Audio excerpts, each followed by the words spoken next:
आइए अब हम लोग आज क्वेश्चन नंबर 7 से देखेंगे प्रश्नावली 5.2 का। आप लोग घर पर मैथमेटिक्स अगर पढ़ रहे हैं तो मैथमेटिक्स एक ऐसा विषय है जिसमें मोर देन प्रैक्टिस की ज़रूरत होती है। आप जितना अधिक प्रैक्टिस करेंगे, वैसे मैं प्रत्येक प्रश्नों का सॉल्यूशन कर देता हूं, लेकिन आपसे आग्रह रहेगा कि सबसे पहले आप कोशिश करें, आपसे ना बने तब जाकर के हमारे सॉल्यूशन का सहायता लें, तभी जाकर के आपका अपना होगा। मैथमेटिक्स या कोई भी सब्जेक्ट जब तक आप खुद से ना सॉल्व कीजिएगा तब तक वो अपना नहीं हो सकता। इसलिए आपसे आग्रह है कि आप सारे प्रश्नों को सॉल्यूशन देख करके ना बनाएं, कोशिश खुद से करें। जब तक आप कोशिश करके नहीं बनाएंगे तब तक वो अपना नहीं होगा।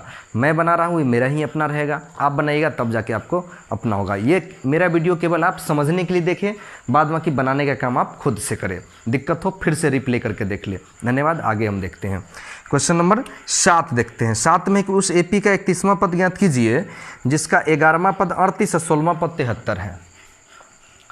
ऐसा क्वेश्चन है। क्वेश्चन है कि उस एपी का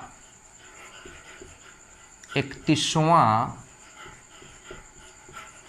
पद ज्ञात कीजिए जिसका क्या है 11वां पद 38 है। 11वां पद कितना है? 38 है। 11वां पद 38 है एवं 16वां पद 73 है। 16वां पद 73 है। इस एपी का 31वां पद हमको निकालना है। तो मान लेते हैं, इसको सॉल्यूशन करने के लिए मान लेते हैं कि माना कि एपी का प्रथम पद ए तथा सार्वंतर डी है। ऐसा होता है, शुरू में भी कहे हुए हैं और मान भी लेते हैं। तो प्रश्न से हम ज्ञात करेंगे कि प्रश्न में दिया क्या है। तो प्रश्न में दिया है कि जिसका 11वां पद 38 है, यानी A11 इक्वल टू कितना हो जाएगा 38। यानी इसे एक समीकरण बना लीजिए। A11 मतलब A + 11 - 1 इंटू डी। कैसे? जो फार्मूला होता है A + n - 1 इंटू डी। तो n के जगह पर कितना है? 11 है, इसलिए लिखेंगे A + 11 - 1 into D equal to 38। फिर क्या करेंगे कि A + 11 में से 1 घटाएंगे तो कितना बचेगा? 10d। 10d बराबर आपको हो जाएगा 38। ये मेरा हो जाएगा समीकरण फर्स्ट। फिर एक और चीज़ दिया है, 16वां पद A16। 16वां पद कितना है? 73 है। इट मीन्स इसको भी हम ऐसा करेंगे, तो जैसे A + 11 - 1 इंटू डी आपको A + 10d हो गया, यानी एक कम गया। उसी प्रकार से डायरेक्ट हम लिख ले A + 15d बराबर कितना? 73 आएगा। वही इक्वेशन सेकेंड। अब समीकरण फर्स्ट और सेकेंड में देखिए, इसमें भी A है, इसमें भी A है, दोनों प्लस में है। तो समीकरण फर्स्ट और सेकेंड को घटाने पर लिख दीजिए, यानी इसको विलोपन विधि से हल कर दीजिए। समीकरण फर्स्ट माइनस सेकेंड से जब दोनों को घटाएंगे तो क्या होगा? तो A + 10d इक्वल टू है 38 और उसके बाद है A + कितना है 15d इक्वल टू 73। घटाइए, चिन्ह बदलिए, माइनस माइनस माइनस ए कैंसिल हो जाएगा और 10 में से 15 घटेगा तो क्या बचेगा? -5d। और उसके बाद ये भी घटा लेंगे तो माइनस में बचेगा। 13 में से 8 गया तो बचेगा 5 और ये कितना बचेगा? 4। 4 में से 3 गया, सॉरी 7 तो 6, 6 में से 3 गया 3, 35 बचेगा। वही माइनस में माइनस से माइनस कैंसिल होगा, 5 × 7 = 35, यानी डी का वैल्यू हो गया। इसलिए डी का वैल्यू कितना हो गया? 7 हो गया। अब डी का मान हम समीकरण फर्स्ट में डाल देंगे तो ए निकल जाएगा। लिखेंगे डी का मान समीकरण फर्स्ट में रखने पर, तो समीकरण फर्स्ट हमारा क्या है? A + 10d है, तो A + 10 और डी का मान कितना डालेंगे? 7। इक्वल टू कितना है, तो 38। तो देख लेते हैं, a प्लस 10 सत्ते 70 इक्वल टू 38। इट मीन्स हो जाएगा a प्लस 38 माइनस 70। तो कितना घट के आ जाएगा, 10 में से 8 गया 2 और ये बचेगा 6, 6 में से 3 गया 3, माइनस 32। a का मान आपको माइनस 32 है, देख लेते हैं। d का मान 7 ठीक ठाक आया है ना। A11 38 है, A16 हमारा 73 है। चलिए ठीक है, तो a का मान क्या आ गया, -32 और d का मान 7 है। तब कितना क्या पद निकालना है, 31वां पद। यहाँ से निकाल दीजिए, A31 बराबर a प्लस 30d होगा। इट मीन्स होगा a का मान -32 अब प्लस 30, d का मान हो गया 7, -32 अब प्लस 210 घटा लीजिए, 10 में से 2 गया 8 और ये बचा कितना 10, 10 में से 3 गया 7, 178। ये आंसर हो गया। इस तरह से आप देख लीजिए कि 31वां पद कैसे निकाले। यानी इस टाइप का जितना ही प्रश्न रहेगा जिसमें आपको 2 के बारे में कह देगा कि 5वां पद इतना है, 10वां पद इतना है, तो 20वां पद निकालिए, तो इसी टाइप से बना लेंगे। यानी 2 समीकरण बनाएंगे और बना लेंगे।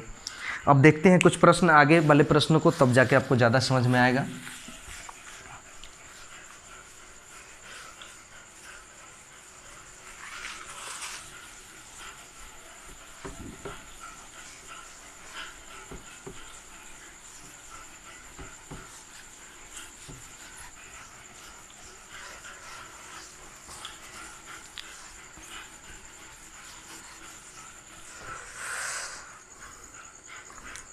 एक क्वेश्चन नंबर 8 है, एक एपी में 50 पद है। क्वेश्चन मैं नहीं लिखता हूँ, पढ़ ही देता हूँ। क्वेश्चन नंबर 8 है कि एक एपी में 50 पद है, तो 50 पद जो ही कहा तो n का मान हो गया 50। क्लियर है। उसके बाद है कि जिसका तीसरा पद 12 और अंतिम पद 106 है। तीसरा पद 12, A3 हो गया 12 और अंतिम पद जो ही बात करेंगे तो an कितना हो गया 106,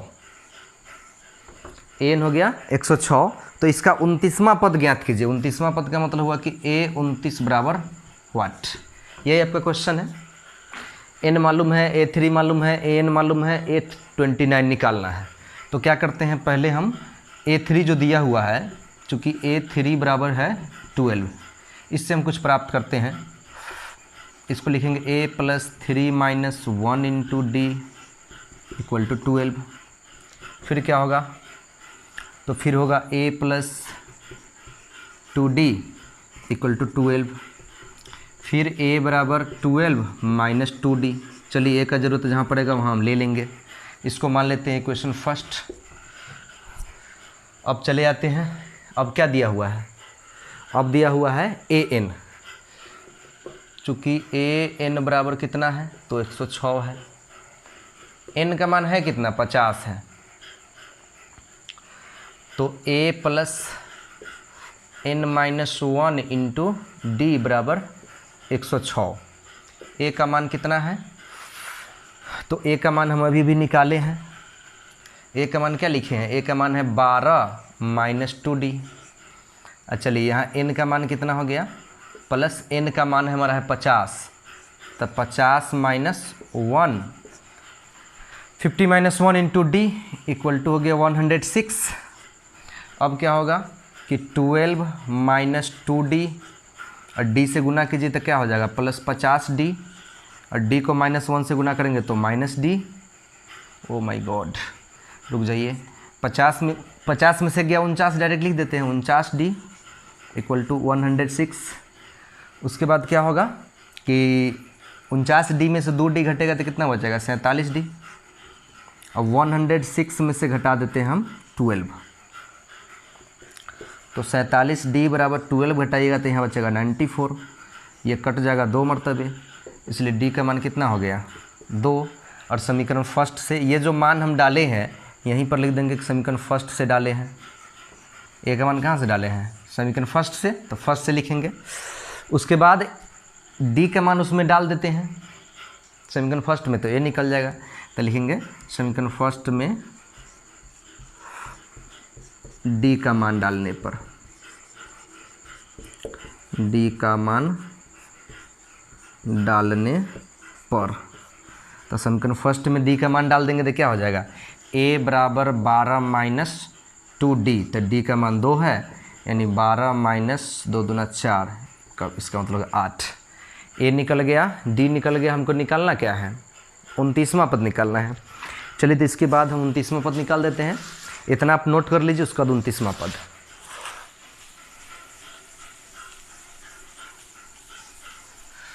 उनतीसवां पद यानी A29 बराबर हो जाएगा A plus 29 minus 1 into D. A का मान डाल देते हैं, निकला है 8 प्लस 29 में से गया 28 गुने डी का मान निकला है 2, यानी कि 8 प्लस 28 दूना 56 यानी 64। यही आपका आंसर हो गया 64। इसके बाद क्वेश्चन नंबर 9 भी है, चलिए उसको भी बनाया जाएगा। अब आप देख रहे हैं कि क्वेश्चन नंबर 8 भी बन गया है। हम समझ रहे हैं कि आप समझते होंगे, अगर नहीं समझते हैं तो कमेंट करके ज़रूर बताइए। और जाते जाते हम ये आग्रह आपसे ज़रूर करेंगे कि घर पर बनाते रहिए, मेहनत करते रहिए, अधिक से अधिक क्वेश्चन बनाते रहिए। जितना अधिक क्वेश्चन बनाइएगा उतना आपका माइंड खुलेगा। Mind, M for mind and M for mathematics. आपको प्रैक्टिस खोजता ही है, माइंड लगाना पड़ता ही है। तो इस तरह से आप पढ़ते रहिए, बनाते रहिए। और अभी तक हमारे चैनल को सब्सक्राइब नहीं किए हैं तो सब्सक्राइब कर लीजिए, अपने दोस्तों में शेयर कर दीजिए ताकि हमारा भी हिम्मत बढ़ता रहे। जय हिंद।